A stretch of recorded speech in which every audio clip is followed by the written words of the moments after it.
for the feminine or what? For the feminine or what? Hunt, hunt, hunt. Hunt, hunt, hunt. Hunt, hunt, hunt. Hunt, hunt, hunt.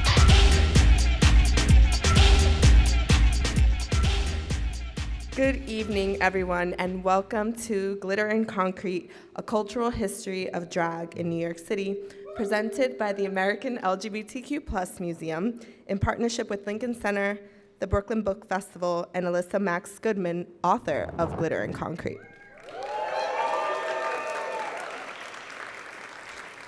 My name is Suhaili Bautista Carolina. I'm the Chief of Programs at the American LGBTQ Museum. We're so glad that you're with us tonight. If you're new to the museum, we're a growing collaboration dedicated to preserving, researching, and sharing LGBTQ history and culture. Our vision is a world where all people experience the joy of liberation. And in 2027, just a few blocks north of here, we will open our first doors as New York City's newest museum, telling the stories of LGBTQ people across time, place, and identity.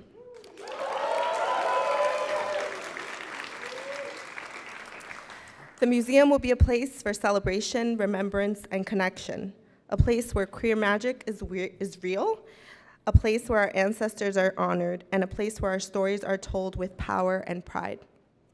It will also be a hub for activists and allies, supporting the next generation of changemakers fighting for justice and possibility. But you don't have to wait until 2027 to join us. You can be part of our journey now. Attend our public programs like you're doing, our traveling exhibitions, follow us on social media, subscribe to our newsletter, join our book club, purchase a bottle of our Pride wine. Yes, we have our own wine. Or become a founding member for just $72 a year or $6 a month. By making a donation of any size, you will be recognized on a wall in our galleries. We welcome your early support to help build this revolutionary museum from the ground up. Some of my team members are here tonight, so if you're curious about getting involved, please find us during intermission or at the table in the front, and we'd love to connect with you. A huge thanks to the amazing team at Lincoln Center for hosting us and for being fantastic collaborators. A few notes about our space tonight. There's one bathroom on this floor, straight to the back. There are more ADA accessible bathrooms on the second floor. You'll just use the elevators in the back. And if you'd like to grab a drink, please visit our friends at Indie Cafe. Thanks to our DJ, the legendary Boston Chery, for setting the vibes that helped us get right. And finally, thank you to our performers, Linda Simpson, Jupiter, Julie J, Mary Ye, and to Mikkel Street, who will join them along with Elyssa Maxx Goodman on the panel later this evening. And now, without further ado, please join me in welcoming our partners, Ben Seagram and Elyssa Maxx Goodman.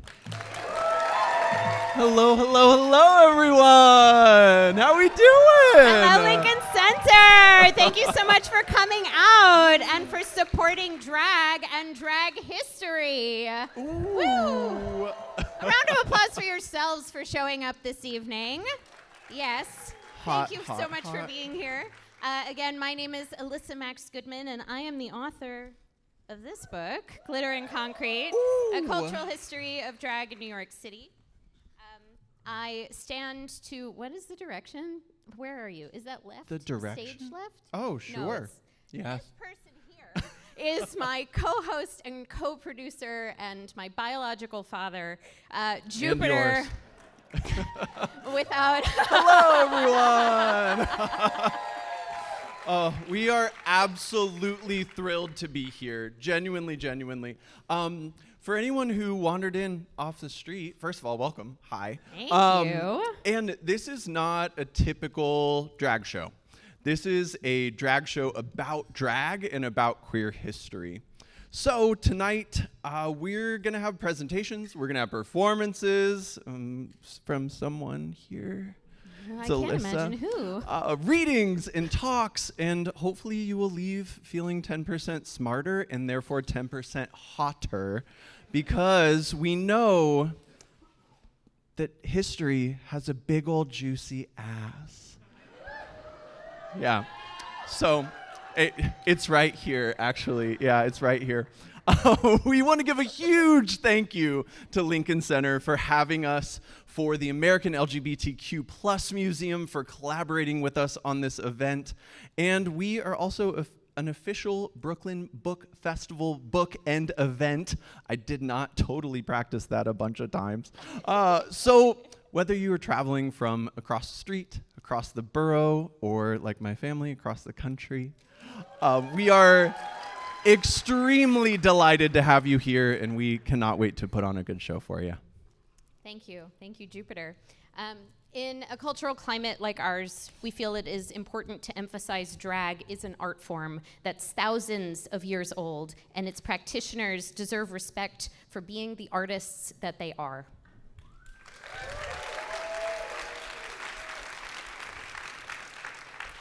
As I often say, drag history is American history.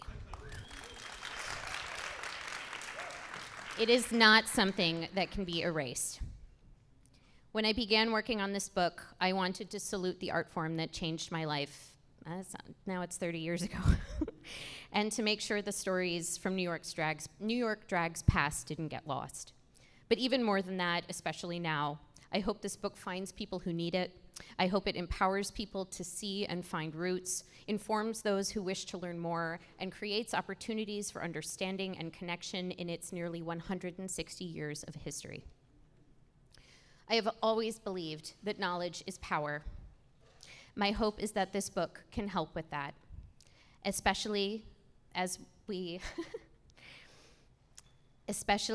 in this time when having access to one's history should be a right and not a privilege. May you always find the glitter in the concrete. Here's to drag in New York and everywhere, now and forever.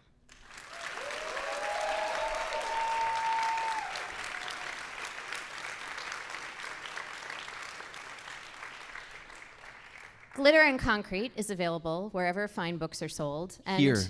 Hopefully, here tonight. And hopefully some places where fine books aren't sold. Fingers crossed. Oh, and I feel it's also important to mention that the book became a national bestseller and won a Stonewall Honor.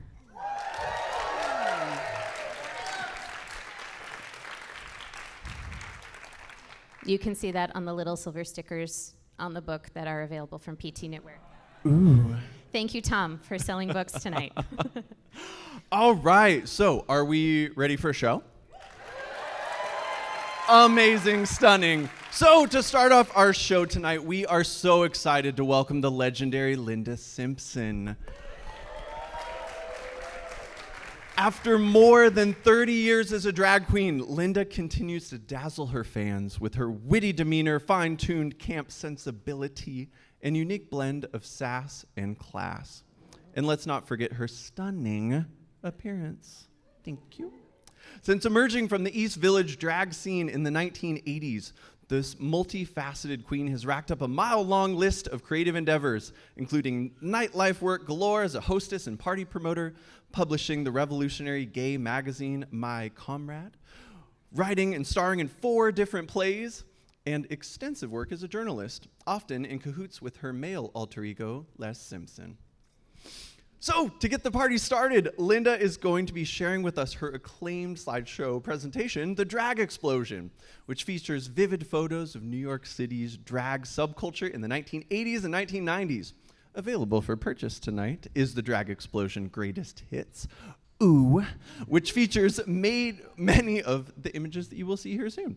So, without further ado, please welcome to the stage the divine Linda Simpson.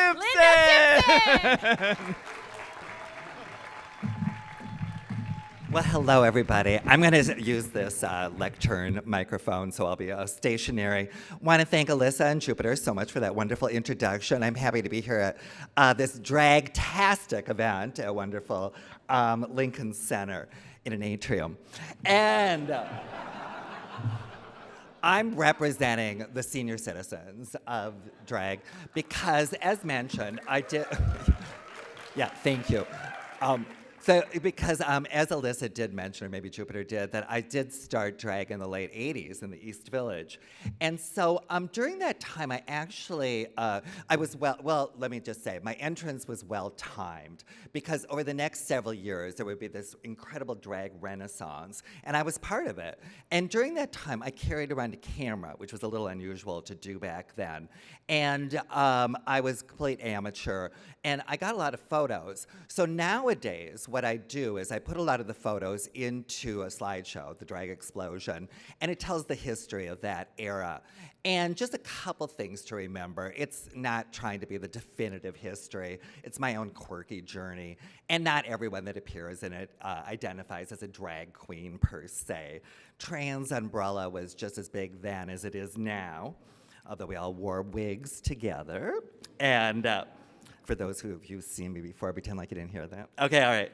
So, anyways, I'm going to read from scripts.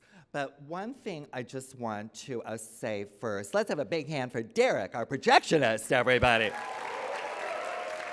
And also, here's what the other thing I wanted to say. It's this is an abbreviated version of the show that I do. So we won't be getting the whole shebang, but we will be getting a good portion of it. I hope these people over here can see the slides. We'll see. All right. If not, I'll just describe each and every one of them. All right. Well, before we begin, as mentioned, I started in drag in the East Village in the 80s. And it was interesting time back then. Drag was not cool at all. Gay bars didn't want drag. Straight bars didn't want drag. It was just considered kind of square or perverted or just it didn't have a cool factor like it does now, or a popular factor. And so in the East Village, which I came upon at some point, they were celebrating drag, and I thought that was really interesting because drag was so out that it was in, and so it was like a real rebellious kind of like punk rock kind of art form almost. And so this first slideshow that we're going to show is from the Pyramid Club, which was kind of the epicenter of that drag scene. So I'm just curious, are the lights going to be like this? Are they going to dim a little for the show? It doesn't matter. I mean, I think we can see them pretty good, but if they could be dimmed a little. Anyways, Derek, why don't you start it? And then I'll start reading the script. For a little over 2, is there music too? Isn't there, shouldn't the music be cute? Oh, the music's now playing? I'm talking to there we go. Oh, no. There we go. And if it could be a little lower, please. Just a little lower. Thank you. Really bossy. Okay, little lower. We want to hear my voice. And don't clap in the audience, please. Okay, here we go. Can you guys see? Okay, good. Okay, for a little over 2 years, I was the ruling empress of one of the centers of the drag universe, the Pyramid Club dressing room. Granted, it was a basement dump, but was also a fabulous hangout. The party I promoted was called Channel 69, each week featuring a different show. So there were always performers getting ready, plus a lot of other people from the nightlife would stop by to say hello. It was very social, and it's where I got to know so many great people. Some were already pyramid legends. Most of the others were new to the scene and ready for action. When Channel 69 started, the Pyramid was not a hip place to go, but we revived it and gave it a blast of fabulousness. Lots of fiery performers headlined at Channel 69, sometimes starring in solo shows, while other times there would be dazzling extravaganzas. With its broken mirrors and dirty floors, the dressing room was not ideal for changing, but it was a fantastic spot to lounge and gossip, and was completely democratic. The door was always open, and anyone could just wander in. It was BC, before cell phones, when socializing was about venturing out of your apartment and gathering together to have fun. It's how you would meet sexy guys, too. The last time I went to the Pyramid, the roomy dressing room that we had known had disappeared. It's been shrunk to a space so tiny that could never fit a drag queen party. But if those walls could talk, ... dot. So that was my entry into the drag scene. That's where I started doing drag, and I obviously was part of the pyramid scene. And what happened is the Channel 69 created a little bit of a buzz, and so club promoters and owners started approaching me, and so I became much more involved in the nightclub scene at large. And I was happy to do it. I wanted to. And so I was a first-hand witness as the drag scene started getting bigger and bigger on the club scene. And this next slideshow is about that. Derek, please. How did drag conquer New York's wild nightlife of the 1980s and 90s? As I recall, there were 3 different stages. Stage number 1 was the East Village scene, where a new form of drag had been brewing since the early 80s. In many ways, it was a rejection of mainstream drag, which seemed to take itself so seriously. Instead, the East Village sensibility was campy, ironic, and very silly. It was sort of a parody of drag. The emphasis was on personality and individuality. The queens shared the same bohemian outlook, but everyone shined in their own particular way. It was truly an underground and avant-garde scene, mostly confined to just a few bars and clubs. But as time passed, the cast of characters changed and things got more polished. The Boy Bar on St. Mark's Place offered amazing drag spectacles with the Boy Bar Beauties. At the Pyramid, a new generation of savvy queens infused the scene with talent and fashion and fun. For those in the know, drag was considered hip, and Wigstock, a daytime spectacle organized each year by Lady Bunny, would attract hundreds of fans. But back to the nightlife. Phase number 2 was the spread of drag beyond the East Village. In the late 1980s, party promoters like Suzanne Barsh started hiring queens to add color and pizzazz, and the crowds loved it. Soon, all sorts of bars and clubs began hiring queens to go-go dance, work the doors, and promote parties. If you had a great look, you could get hired to host and carry on all night. For the East Village queens, it was a chance to expand out into the clubs and make a buck. Now, at the same time, another nightlife movement, the Club Kids, was in full force, headquartered at the Limelight nightclub in Chelsea. The Club Kid aesthetic was cutesy and twisted, and basically just another kind of drag. In fact, many of the Club Kids were drag queens, so even though there were different tribes, there was a lot of overlapping. On to phase number 3, which spans approximately 1991 to 1996. For those 5 years, New York's nightlife was at one of its greatest peaks. It was the era of the mega clubs, including the Palladium, the Building, the Tunnel, Limelight, Club USA, Sound Factory, the Roxy, and Webster Hall, all able to hold thousands of revelers. It was a golden era for nightclubbing. Did you get that? It was golden. There were big budgets for performers and installations. It was a way of attracting the masses. Limelight's Disco 2000 party would be packed with thousands of bridge and tunnel kids on ecstasy who were in awe of the freaky hired help. And club-goers galore would get dressed up just for the hell of it. New York's nightlife was unsurpassed in creativity and excitement. Club personalities from all over the world, like Lee Bowery from London, would fly in to partake in the madness. And New York's After Dark set would be hired for parties all over the world. And if you craved to walk on the wild side, there were the outrageous transsexual scene in Midtown, or naughty hotspots if you were feeling frisky. Ask anyone who was around back then, and they'll agree. It was wild. It was hedonism. It was escapism. It was insanity. And wearing the crown felt divine. So New York's club scene, very, very drag-centric back then, and drag queens were the VIPs. So drag started bubbling up beyond the club scene. Avant-garde designers like Terry Mugler and Todd Oldham started using drag queens on the runway, and music videos would have drag queens. So it was kind of like this cool factor. And then, we'll see what happened, it broke into the mainstream. Derek, you could do the next slide, please. No matter what crazy persona she was serving, RuPaul was always a star on the downtown scene. But it wasn't until she adopted her glamazon look that she became a bona fide celebrity with her hit single, Supermodel, in 1992. The buzz was incredible, and the media came running to find out more about this intriguing drag scene. For TV talk shows looking for colorful guests, drag queens were a perfect match. We ruled the boob tube. I even became a member of the media myself, writing for magazines and co-hosting a gay entertainment cable TV show. I was a drag queen journalist on the go, mingling with the wild queens of Miami Beach and reporting from La La Land. Pretty soon, the entire entertainment complex latched onto the drag craze. Movies, TV shows, and music videos all beckoned for queens. In 1994, my image was plastered all over town as part of a liquor campaign. On one of the posters, some vandal wrote, "Sell out, please."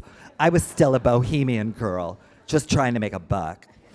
Anyway, it was a very glamorous time to be a drag queen, at Hollywood movie premieres and hanging out with actual supermodels. By then, Wigstock had moved to the West Side Piers, attracting throngs of revelers. In some ways back then, drag was the most visible element of gay culture. It was kind of like Stonewall 2.0. But being in the public also meant a lot of explaining to a naive public, especially on talk shows. Do we dress like this all the time? No. Are we making fun of women? No. Do we want to sleep with your husband? Yes. In 1995, drag writer and actor Charles Bush's cover story in New York Magazine declared that it was a golden age of drag. Manhattan, at this moment, is the drag capital of the world. Guess who ended up on the cover? Me, in a Dolce & Gabbana dress. Then came the definitive book, Julian Fleischer's The Drag Queens of New York. There he is with Candace Kane, wearing the same dress as I was. RuPaul had already made it big, and it seemed like we were all poised next for fame and fortune. Would Lip Synca soon be a household name? Or would it be multi-talented Varla Jean Merman? Or would dance floor sensation Kevin Aviance become the next Madonna? We were all mighty and talented queens and chomping at the bit to claim our own throne. If RuPaul could do it, so could we. So, club scene and the media scene, the entertainment world, very, very saturated with drag at this time. This is a very peak moment in drag history. And so I was kind of the opinion that it was just gonna get bigger and bigger, but things went a little differently. So let's go to the next slideshow, and this is the final grand conclusion, everybody. So why did the great drag renaissance of the 80s and 90s finally come to an end? Did a meteor crash down on Dragsville? No, nothing that fun.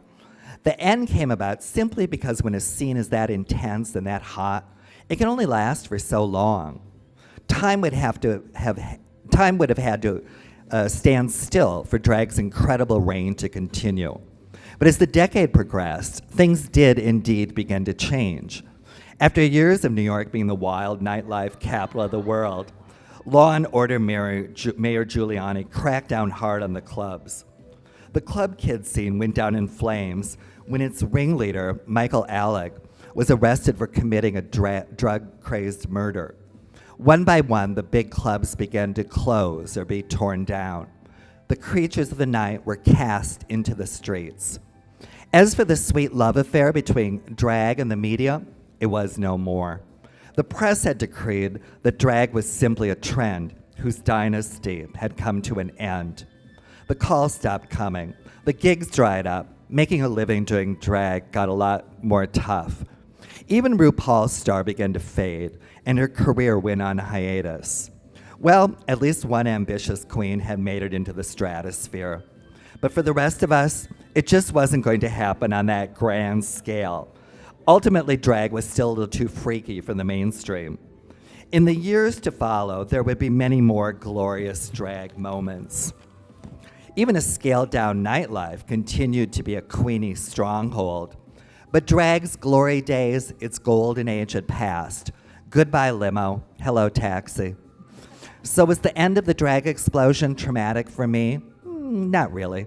I was never too serious about seeking fame and fortune. Besides, I still plan on making it big, and I'm here at Lincoln Center.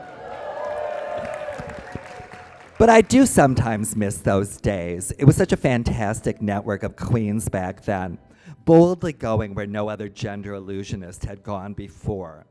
During dark times, we rose to the occasion and provided joy and color.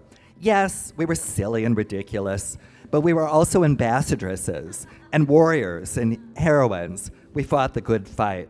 It's no exaggeration. We were a great drag generation. Back then, there were no YouTube makeup tutorials. We created our own looks and beauty. We savored our individuality, and at the same time, we looked out for each other. That's what I miss, the everyday and every night sisterhood in New York City, and all that beauty. I miss the beauty.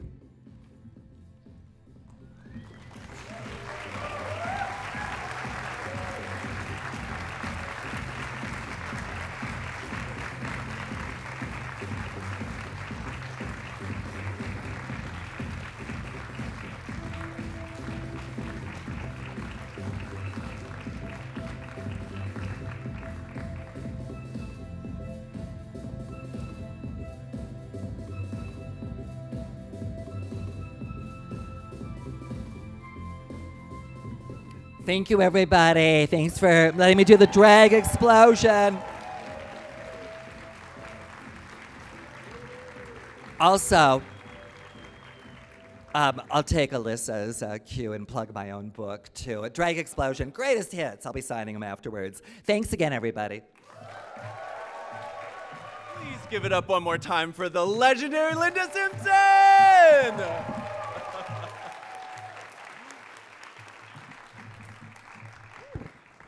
Someone is taller than me. Before we get to more drag history, we have a couple of thank yous as well. Thank you to our incredible performers tonight, Linda Simpson, Julie J, Jupiter, and Marie. Panelist Mike Hellstreet, the incredible team at the American LGBTQ Museum. Hello. Work it out. Yes, thank you. Suhaili Batista, Carolina, S.C. Lucier, and Claire Worsley in particular. The team at Lincoln Center, thank you all so much for making this such a beautiful show. DJ Boston Chery.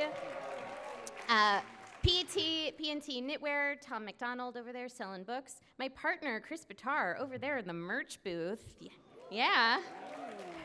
Yeah. Thank you for running the merch booth and also for putting up with all of this. Okay. And, of course, to all of our staff here tonight. Someone was a little shorter than me. Okay, so here's how the rest of the night is going to go. We're going to finish our introduction, and then each drag artist will perform an original work based on the text from the book. Elyssa will read the text, and then the artist will perform. Text, performance, don't text during the performance. I wanted to speak to Bobby Hondo about the history of drag in New York, how she came to it, how she embraced it, and how it embraced her. I loved how she talked about New York drag legends, bringing her into the fold in Chris Mucarble's documentary Wig, and I wanted to include her perspective in the book. But sadly, this book ends as it began, with the passing of a vibrant star, and all too soon. Bobby Hondo passed away on May 31st, 2022, at the age of 28. She had come to New York at 16 to dance, having trained with the Pacific Northwest Ballet. She would also move for her health. After surviving sexual assault at 14, she had been diagnosed with HIV. She could receive better care here than in her native Texas, where she endured HIV-related medical complications and severe ostracism. While still in Texas as a young queer person, she sought out as much queer history and culture as she could find online, in film and on television. The Wigstock documentary in particular caught her attention. That's where I first saw these insanely vibrant personalities and their struggles as LGBTQ+ people, she told writer Fernando Cereza III in 2021. Still, after moving to New York, she had never planned on doing drag.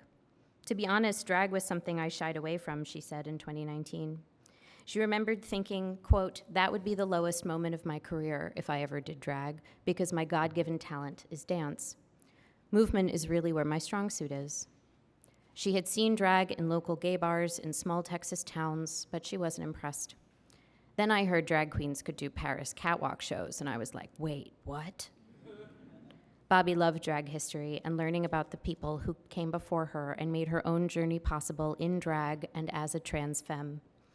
She was driven to meet her Wigstock idols, and she would say, bang down their doors to have them sign an original Wigstock program she had procured. In the process, she met Mistress Formica, Hattie Hathaway, Joey Arias, and Lady Bunny, who would all further bolster her confidence in drag as they took her under their wing. We treasure people like Bobby, who is one of us and who doesn't do the obvious, who is not cookie cutter, Lady Bunny said in Wig.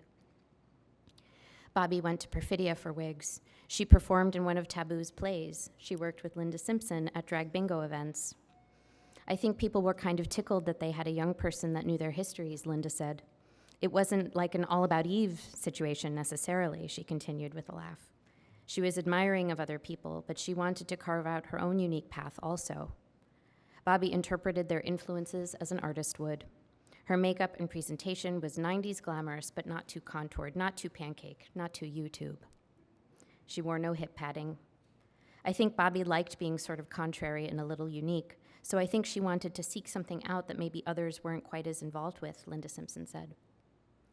Bobby continued to hone her performances, becoming known in particular for dancing on top of Magnum champagne bottles and point shoes, or pumps, elegant and lithe as only a dancer can be. She made videos, she performed with bands, she acted in plays. You know, she had a checklist and yes, was able to check off much of it.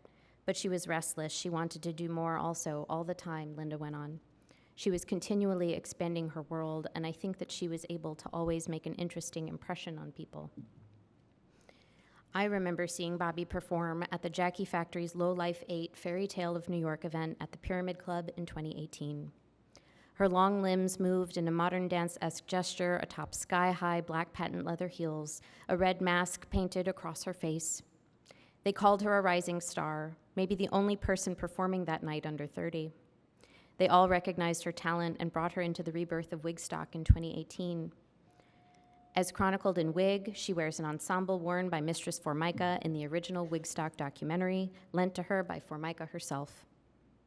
She was doing it, drag, art, dance, you name it. She had plans. I would want people to remember that she was a bright light that was extinguished too quickly, Linda says.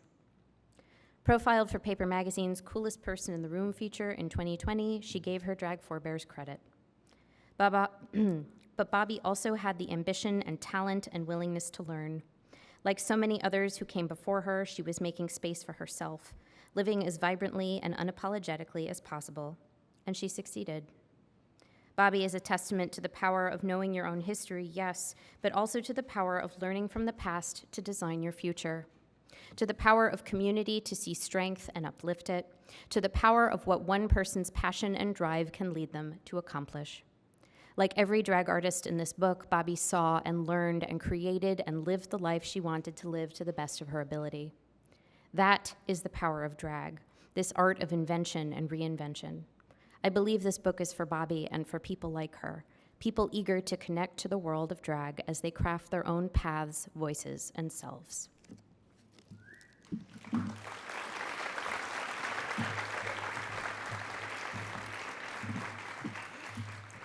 Please welcome Julie J. I don't know why I'm frightened. I know my way around here. The cardboard trees, the painted scenes, the sound here. Yes, a world to rediscover. But I'm not in any hurry, and I need a moment.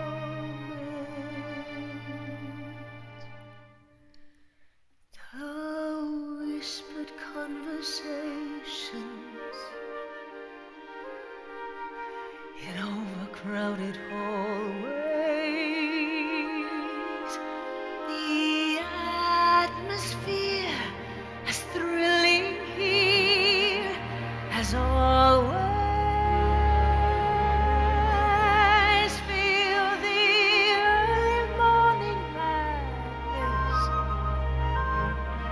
Feel the magic in the making. Why everything's as if we never said goodbye. I've spent so many mornings just trying to resist you. I'm trembling now. You can't know how I've missed you. Missed the fairy tale adventures in this ever-spinning playground. We were young together. I'm coming out of makeup. The lights already burning. Not long until the cameras will start turning. And the early morning madness and the magic in the making. Yes, everything's as if we never said goodbye. I don't want to be alone. That's all in the past. This world's waited long enough. I've come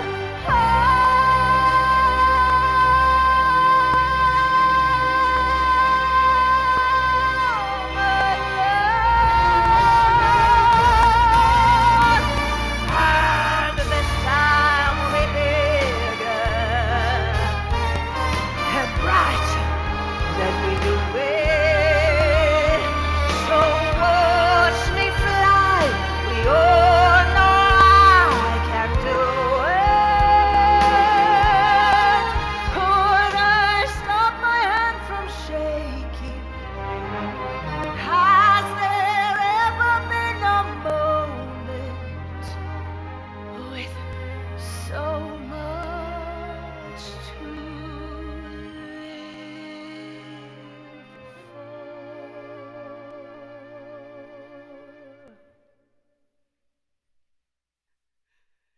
The whispered conversations in overcrowded hallways. So much to say, not just today, but always. We'll have early morning madness. We'll have magic in the making. Yes, everything's as if we never said goodbye.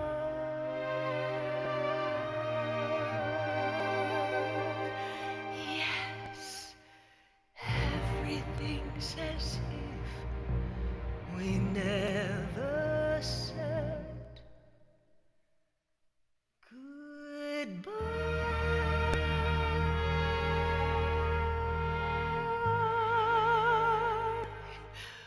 We taught the world new ways to dream.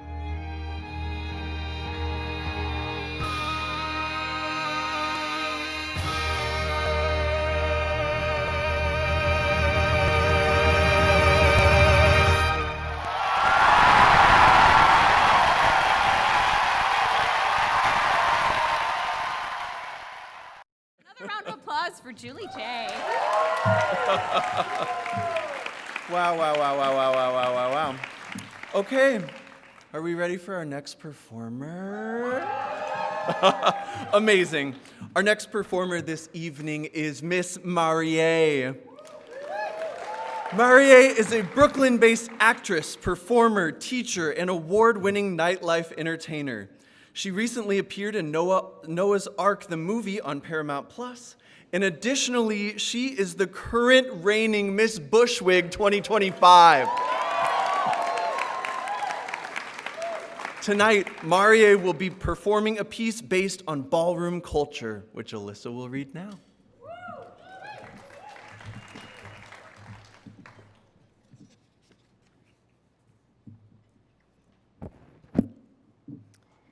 The documentary Paris is Burning followed the lives of Uptown Ballroom participants like Dorian Corey, Willie Ninja, Pepper LaBeija, Octavia Saint Laurent, Venus Extravaganza, and Avis Pendavis.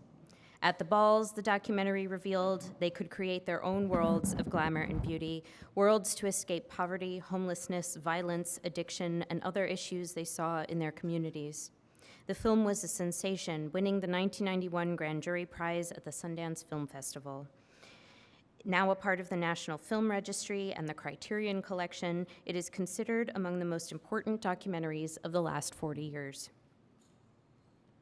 By the late 1980s, Dorian Corey was performing at Sally's 2, where she hosted her drag doll review, as well as many other clubs in Midtown Manhattan.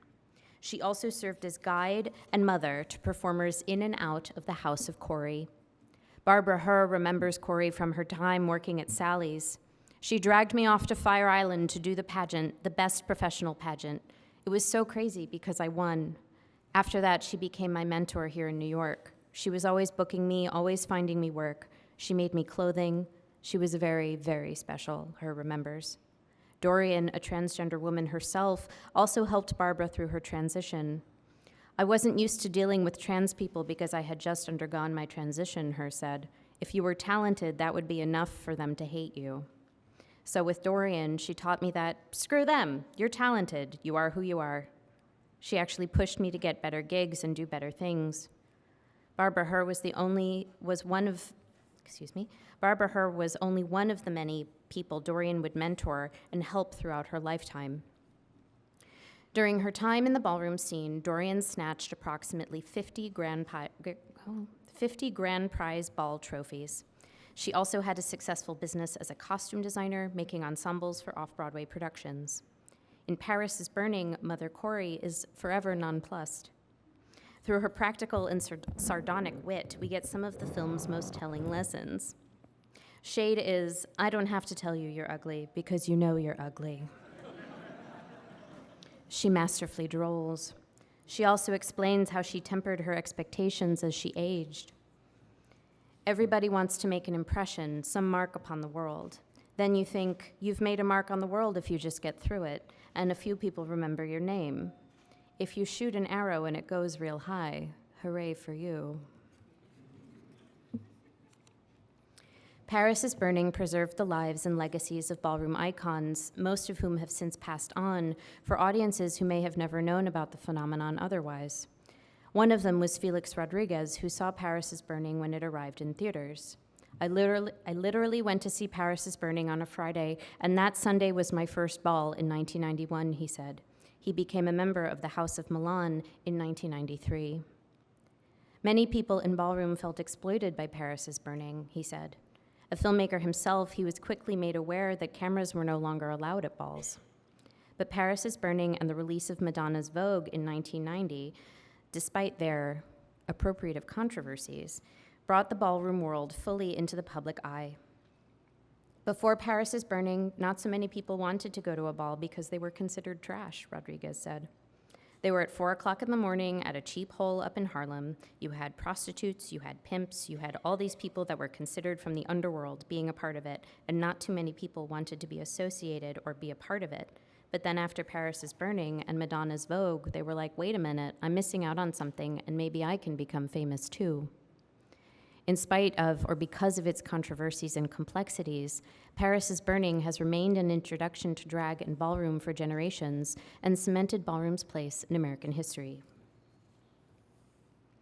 Ballroom continues to inform culture, bridging dance, music, fashion, television, and even language, with the mainstream streaming of words or phrases like work, shade, or for your nerves, and so much more. Its influence also appears in reality competition shows like Legendary, groundbreaking dramas like Pose, and documentaries like Kiki, all of which were made with members of the ballroom community and not just about them. It's a world that continues to provide refuge and inspiration for its participants. In the song that is about to play, I also challenge you to listen for 2 drag bitch tracks, as they are known, samples of Cunty by Kevin Aviance and Miss Honey by Moi Renee. Please welcome our next performer, Marie.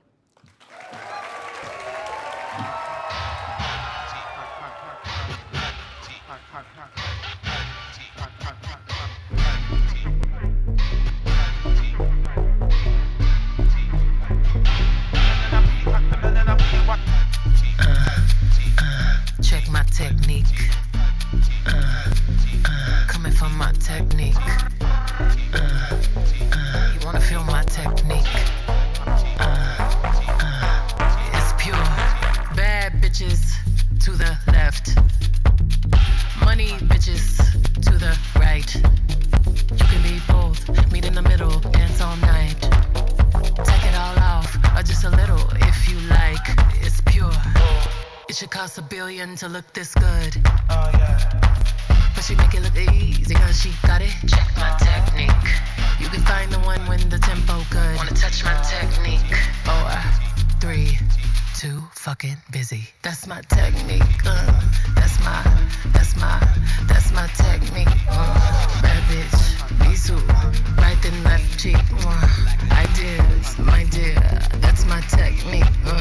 All my pretty girls to the floor.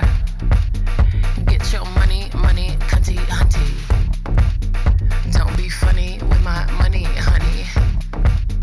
Don't my girls look so yummy, yummy? All the boys want my honey from me. It should cost $1 billion to look that good. But she make it look easy cause she got it.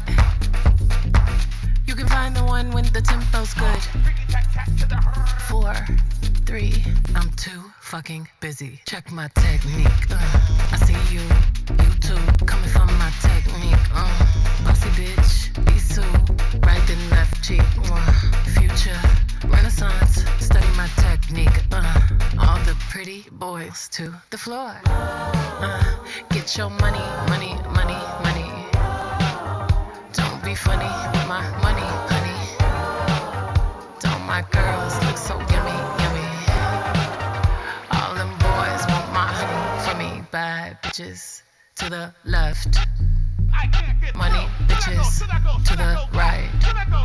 You can be both. Meet in the middle. Dance all night. Take it all off, or just a little if you like. Early in that. It should cost $1 billion to look this. I see you want it and you're coming for me. Don't be funny with my money, honey. All my girls look so yummy, yummy. And all the boys want my honey, honey. The devil's on my shoulder. Nasty is my guilty pleasure.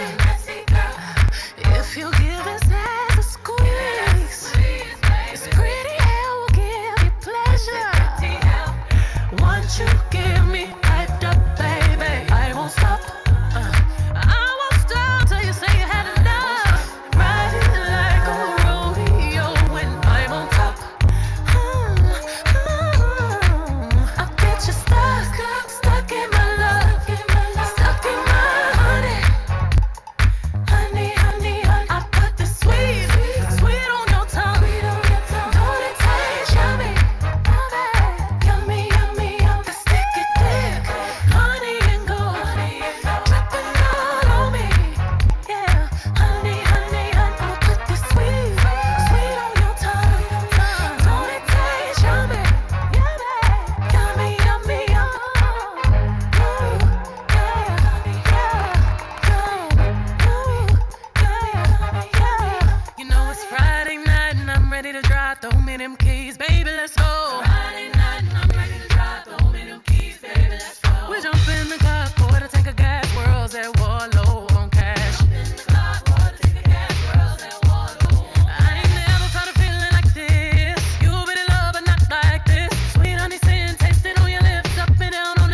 switch. Click. Honey, Miss Honey, Miss Honey, Miss Honey, Miss Honey, Miss Honey, Miss Honey, Miss Honey.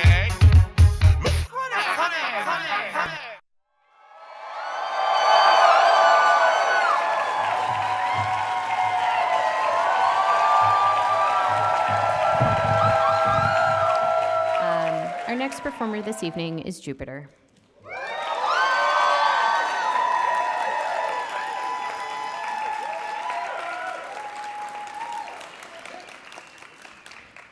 Jupiter is a makeup artist, photographer, and singing drag creature based in New York City.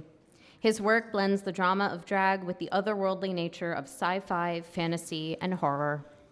His work has been featured on RuPaul's Drag Race, World of Wonder, and Ben Nye. Jupiter will be performing a piece based on the artist Hunter Reynolds.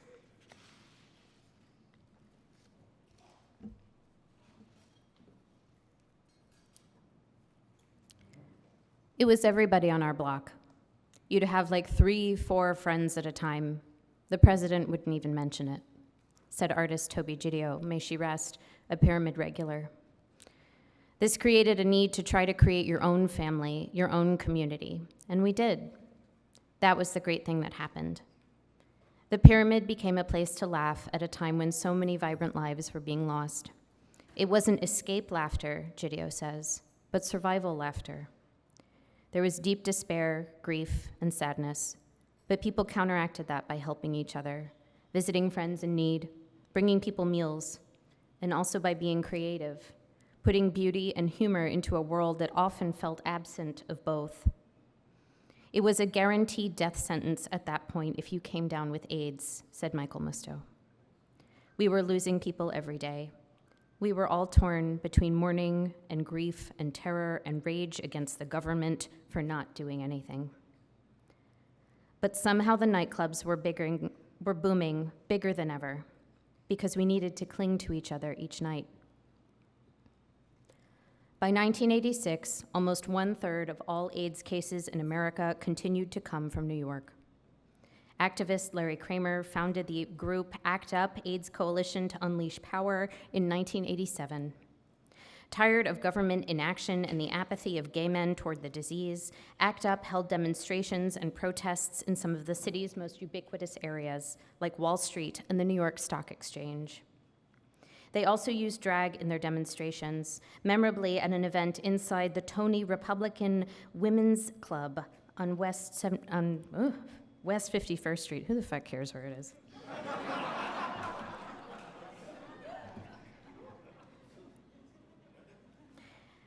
ACT UP provided not only a way to express your anger or whatever, it could channel and focus your ideas, artist Hunter Reynolds told Sarah Schulman's ACT UP Oral History Project in 2012. Reynolds had been involved with the organization before he learned of his own HIV-positive status in 1989, but afterward took his activism into his own hands with the creation of Art Positive, a group focused on countering homophobia in the art world. Reynolds also channeled this into his drag alter ego, Patina Dupre, influenced by his time at the Pyramid. As Patina, Reynolds sought to explore what he then called a third gender, as well as queer hostility toward drag artists and trans individuals by moving through public spaces like art gallery openings and street fairs. Patina was not designed to pass, as it were. Rather, she was assertively gender nonconforming. Reynolds wore no wig but painted his face in full makeup and donned a dress with chest hair on full display. Among the most well-known of Reynolds' works, however, are the dresses he crafted and then wore during activist performance art pieces. His 1993 memorial dress featured the names of 25,000 AIDS victims printed in gold on a black ball gown. He'd wear the dress and spin slowly on a platform edged in fabric, also printed with names. I want to express, reflect my life, how AIDS has affected me, but on a more emotional level, he said to Schulman. He saw Patina as a healer, and indeed, when the dress debuted at Boston's Institute of Contemporary Art, he found patrons experiencing deep emotions upon witnessing him in it. I wasn't prepared for the intensity of it. People found the names of their friends on the dress and began crying, having cathartic events in front of me, he said in 2019. I did 6 weeks of performances almost daily, and it changed the direction of my work, connecting to the body and spirit with the dress as a spiritual vortex to the universe. Please welcome Jupiter.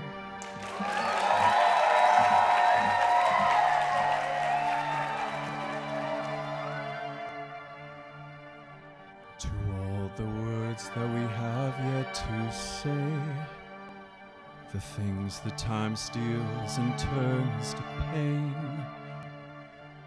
if it's not love to let you leave again, I don't know what is.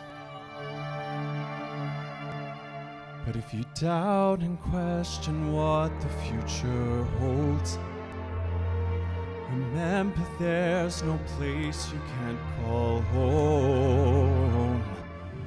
To all the roads that we have yet to pave, the dreams that stillness entertains and slays, if it's not love to let you leave again, I don't know what is. You will never leave a trace where you walk, if the only path you take's the one you're told. So walk away, I'll find you. So far away, I'll reach you. To the wilder, to the wilder, to the wilder you.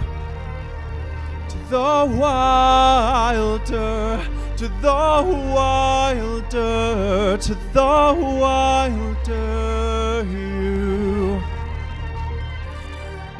To all the walls that we have yet to break, the part of us that still remains untamed.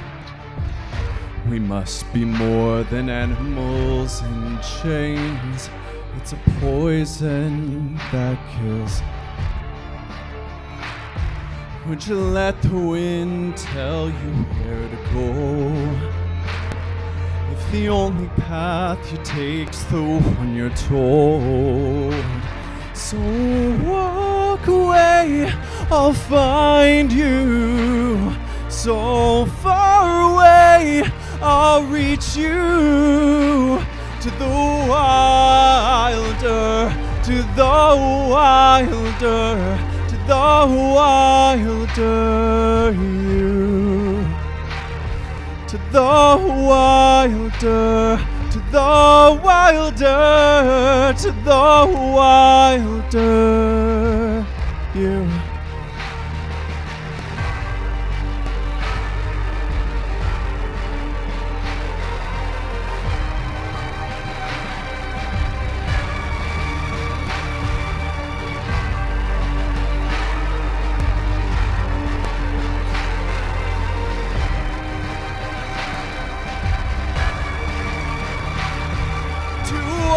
Mountains, all the rivers, to all the strays, the trailblazers, to what it takes to walk forever, to what it takes to be who we are.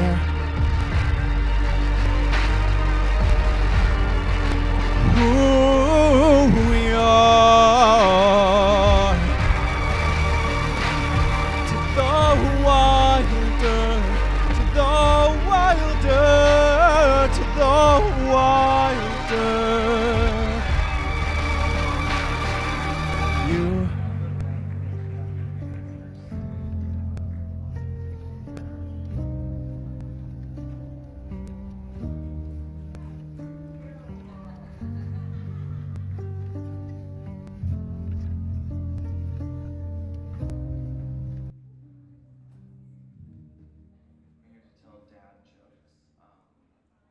Thank you.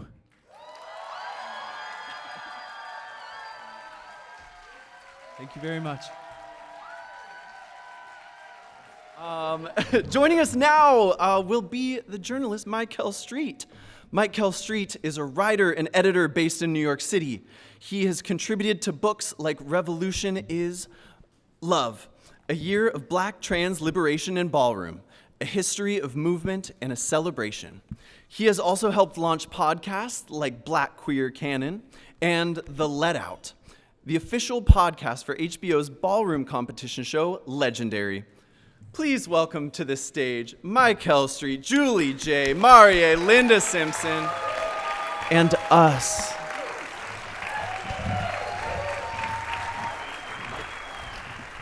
Also, we are going to have audience questions at the end. So if you're wondering if the curtains match the drape, I don't know. Just think about what you'd like to know if you feel so inclined. If you're an introvert, I hope you have a great time sitting. Thank you again to all of our performers this evening and our fine panelists. Round of applause. Thank you. So first, and we'll just go down the line, if you can tell us what brought you to drag and ballroom, whether as a performer, scholar, or both. Down the line, are we sure? Or we can start with Michael. I'm happy. No, to. Michael's our guest. Amazing. Start with you. Oh yeah, welcome to our home. Should I start? Yes, No? absolutely. Okay, yeah, I'm Michael. I mean, I think what brought me to ballroom is what introduces most people to ballroom, which is voguing. I think that I used to be really a nerd on YouTube, and so I would watch these videos of choreography from various dance classes, and that sort of led me to some choreography that was Vogue inspired, which led me to actual ballroom battles, like voguing battles. And then because I was a nerd, I kept looking, and so then next thing I knew, I was here. So that's really kind of how I got into ballroom. In drag, I'm not exactly sure. I feel like it's just kind of I've always sort of been interested in it since I first saw it, which I'm not sure I can pinpoint when that was exactly. So. I'm a scholar.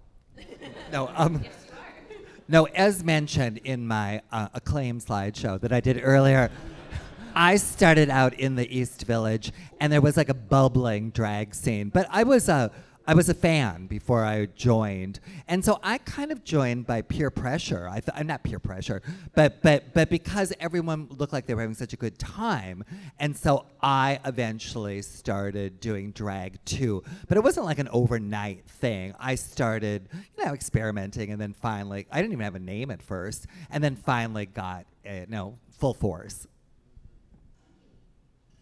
For me, I would say my introduction to ballroom and drag kind of coincided hand in hand. Similar to Michael, I watched a lot of YouTube videos, particularly of older women of the film queen experience within ballroom, going through their battles, watching their journeys through face, through film queen performance, through realness. And that kind of opened up my door to transitioning as well. So I guess a YouTube scholar would be the common theme for me in terms of how I got into ballroom and drag. I feel like there's been so many kind of instances in my life when I look back on it of drag being introduced to me, and then there being like a period of pause of some sort of living life, and then drag knocks on the door again. And I was like, no, I don't know. Maybe not yet. And it knocks again. And I guess I know this is something that I'll talk about a little bit later in relationship to my number, but when you grow up in an environment where you rarely see yourself or experience people who think the way that you do, you seek out people that do. And so I remember spending a lot of time on the internet, on YouTube, on Tumblr, MySpace, if anyone remembers what that illustrious path. Yeah, I'm logged into mine right now. On MySpace and Tumblr, and I would always kind of look for queer representation, and whatever algorithm I was handed led me to drag. And I remember watching the very first season of RuPaul's Drag Race when it aired on Logo TV, and I remember watching it, and there was something about it where I thought to myself, like, I'm so deeply connected to this. And I don't know why it feels like almost ancestral in a way. Like sometimes it's a vocation in a way. And I remember experiencing that and saying, I don't know when it's going to happen. I don't know how it's going to happen, but there is a vocation here. I love that. I got into drag in kind of like a roundabout way. I was a very big fan of monster movies. Can you tell? I grew up, I came out pretty young, fairly young, and I didn't really know many queer people. And so my idols were villains. Can you tell? And so many of them are queer coded. And I started doing makeup and painting myself blue with my mom's plastic eyeshadow palette that I did steal from her. And slowly but surely was teaching myself to do makeup. And then I got to college. I went to school for voice. And one of my friends was like, hey, have you been to a drag show? And I was like, what is that? Turns out there's a whole community of people that do this thing, and not just me in my bathroom. Wouldn't that be fun? So that was my entry into drag, but it's been a catalyst for voice and makeup and photography and things that I really love. So, yeah.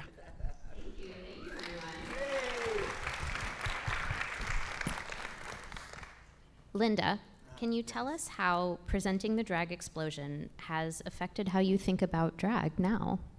How it's affected how I think about. Well, you know what I notice, of course, and I think probably everybody who saw my slides, who's a little familiar with drag, sees how it's changed very much in appearance.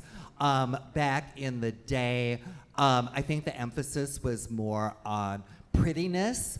Or realness.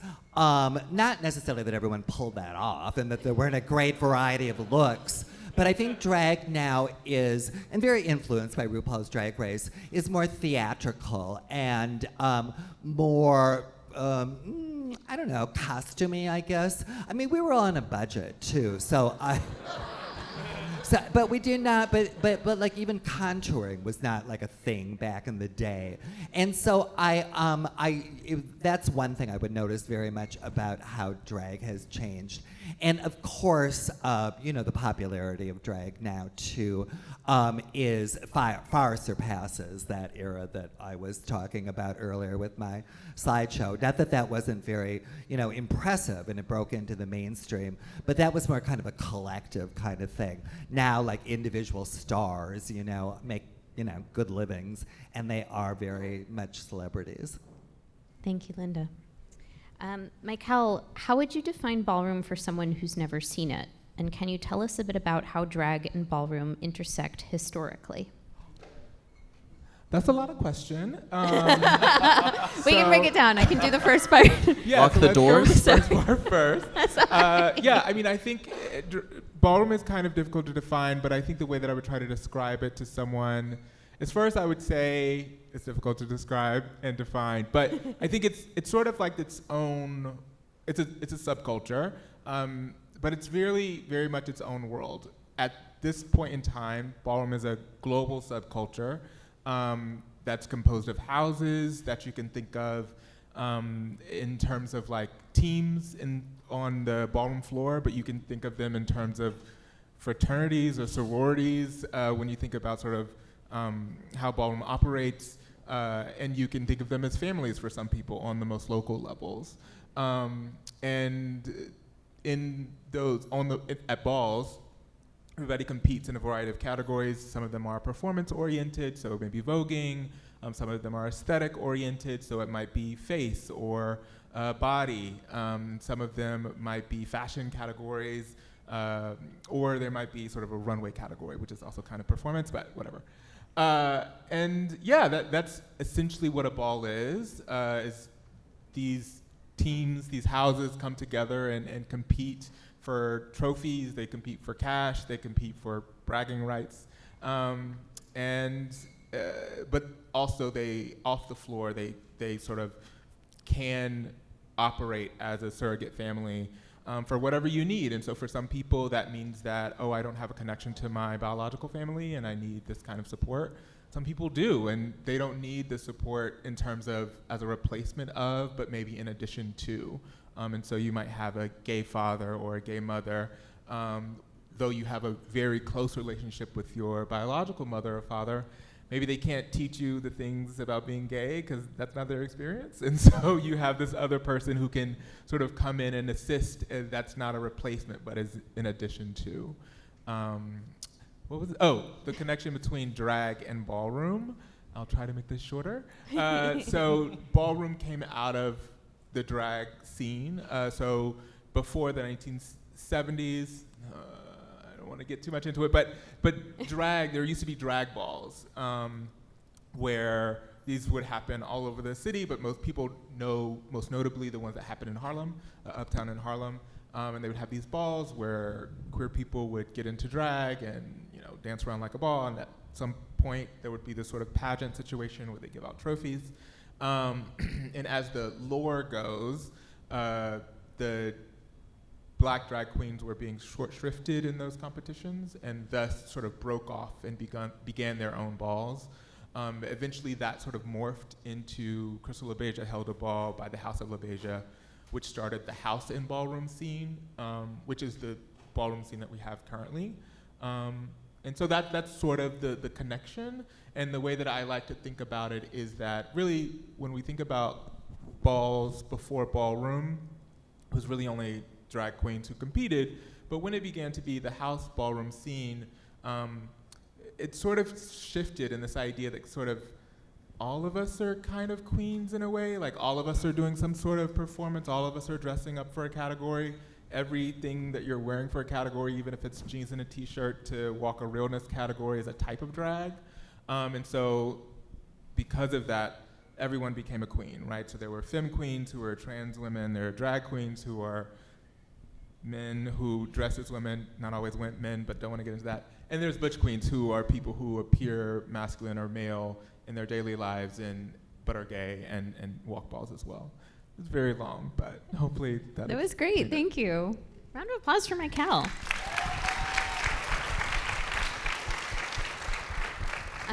So for Jupiter, Marie, and Julie, can you please tell us about your performances tonight? What made you choose the topic, and how did you decide to interpret it in a performance?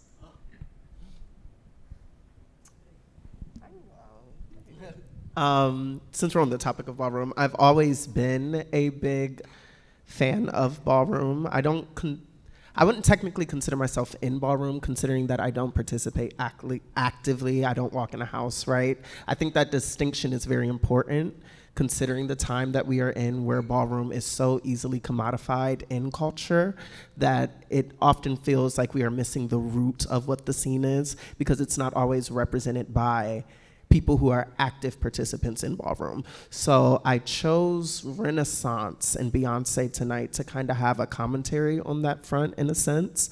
I would say Beyonce is also now on the list of popular cultural icons who have brought ballroom into a cultural conversation, not necessarily with all of what ballroom is at the forefront, right? So I think I wanted us to kind of take into consideration what does it mean for us to consume the culture and the media that we do, while keeping in mind what is the source of this culture that is so popular. Where is it coming from? What artists may be excluded from the conversation, but the art that they're contributing being pushed at the forefront by the expense of artists with more notoriety or resources or access, right? So love Beyonce. I'm a Beyonce stan. If you're watching, hi Beyonce, thank you so much. But I also want us to keep in mind, right, when we're talking about ballroom and our appreciation and respect of it, to just recognize its impact in pop culture in ways that is also not always credited to ballroom. I hope that makes sense. Yes, beautiful, thank you. Okay. When Elyssa asked for us to choose a passage from the book, it was very hard to do. Because I remember getting to the end of the book and reading about Bobby, who I had known a little bit about from the most recent Wigstock documentary. And I kind of had this moment of realization of, I am 29 years old, and Bobby was 28. And so if Bobby were still with us and made this grand return to the world of drag, what would she say?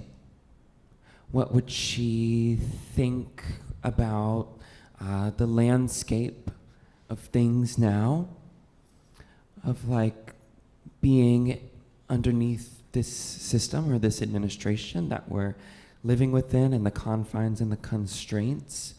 And twofold, what happens when Bobby moves from operating in the real world into the pyramid, or walks into $3 bill, or walks into Metropolitan? And what would she say? And what would she think? And what would she feel? And I love Sunset Boulevard, but I of course love As If We Never Said Goodbye, because it reminds me of the feelings that I get when I walk into a queer space, or when I walk into a room with my trans siblings. Even if we maybe haven't seen each other for weeks or haven't spoken for months, there's this familiarity that exists over all decades. You know, as the book is separated into these chapters of decades, it's like, no matter where you drop into, when you drop into these moments, it's like, oh, it's kind of as if we've never said goodbye to each other. Even if we're not here physically, we still have that connection over so many generations. So, yeah. That's why I did that song. Beautifully said. Wow. Thank you. Oh gosh. Follow that. I chose my piece because I think that as queer people, heartbreak is something that is a thread that connects us, for better or worse. With the AIDS crisis and our government not showing up for our community and not taking care of people that should be taken care of, or feeling less than, feeling different, having to come out, having to explain so many things, having to worry about who we are and how we present and all of these things. It is something that's innately ours. And even though there are people out there telling us who we need to be, how we need to be, what we need to be, we're here living what we are. And we will always be here living what we are. And that's something that they can't take from us.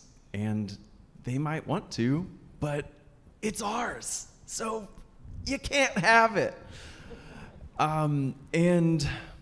This song means a lot to me because it is this kind of ode to hardship, to challenge, to heartbreak, to all of the things that go wrong and the things that we build ourselves to be through that challenge and through that hardship. And I think that's the thing that means the most to me being a queer person, is that we get to break down and build ourselves up to exactly who we want to be and not who we're told we need to be. And that resilience through the passage that Elyssa read is something that I think we need and have always had and always will have. And so it's something that I want to tap into, something that I wanted to share, something that I wanted to put out into the world. Thank you. Thank you, everyone. And so, for everyone, what would you want people to know about drag or ballroom that they may not have considered previously? And Michael, we can start with you. I think what I would want, and since everyone here is drag, maybe I should do ballroom. I think I would want people to know that though ballroom has a reputation for being open to everyone, that does not mean that the community does not have its own standards. I think the community is open to everybody, everyone can walk. That doesn't mean everyone is going to be accepted for walking that specific category, right? I think some people say there's a category for everyone, but every category is not for everyone. And so I think sometimes I think there's a misunderstanding, right?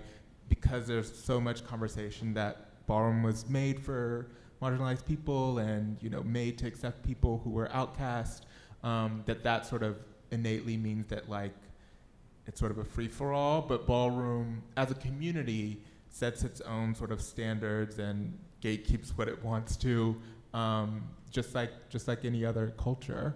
And so if you plan to enter the scene, it's important to be respectful of those things, and if you want to change them, ingratiate yourself in the community, and sort of the community can change them at large. Thank you. Can you repeat the question? Sure. What would you want people to know about drag or ballroom that they may not have considered previously? Nothing. I'm keeping my secrets. Boom.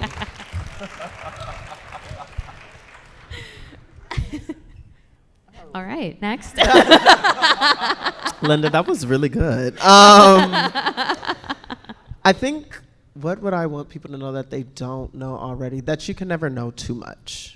That these are cultures, communities, subcultures and subgenres that are forever shifting, forever changing, and forever redefining themselves, right? So to stay flexible in your understanding of these spaces, to stay ready to reinterpret, as Michael said earlier, how these spaces define their boundaries, right? And to respect, especially if you are an outsider to drag or to ballroom, what these spaces are defining as their boundaries on the inside, versus feeling as though you have the right or the say-so to define the boundaries without participating or existing inside of them.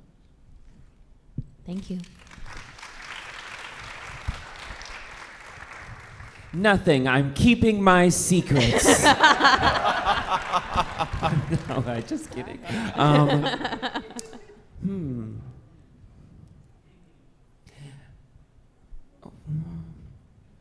Carry the two.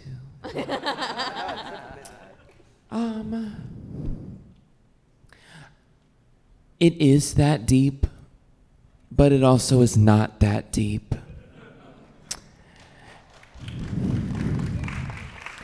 And I think that the sooner that we realize that is the sooner that like everything is gonna be okay. If we just let go of taking it so seriously. Because I think what has happened, I think of Linda's answer and I like agree with it so hard because there is a part of me that's like, I almost want to protect the rest of the world from this freedom.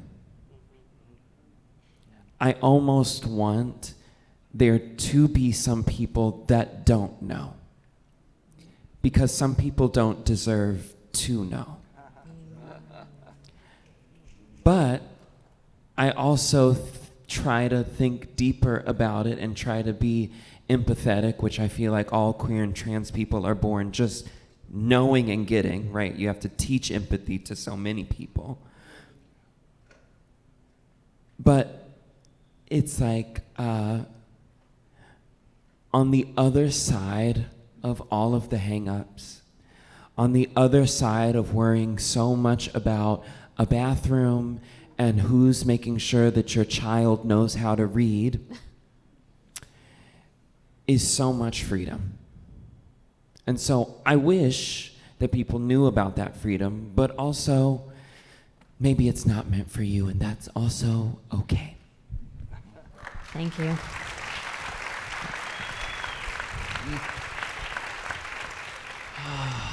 There's so many things I wish so many people knew, but you know, they're dumb.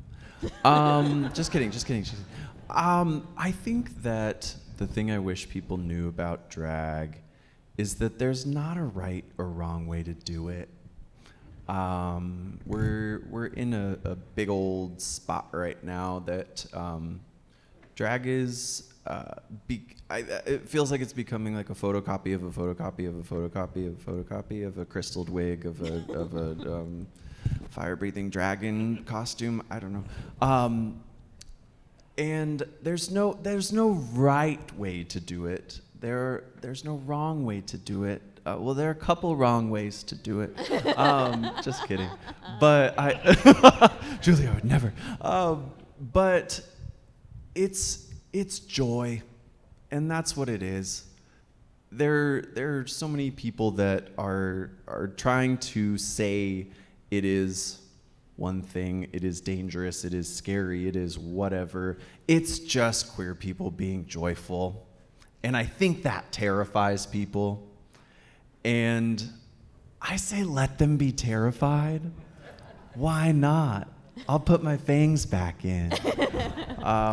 But I think that there's no right way to do this. And I hope that being here gives everyone a reason to be a little bit more queer, a little bit louder, a little bit meaner to people who think that we shouldn't be around, or kinder.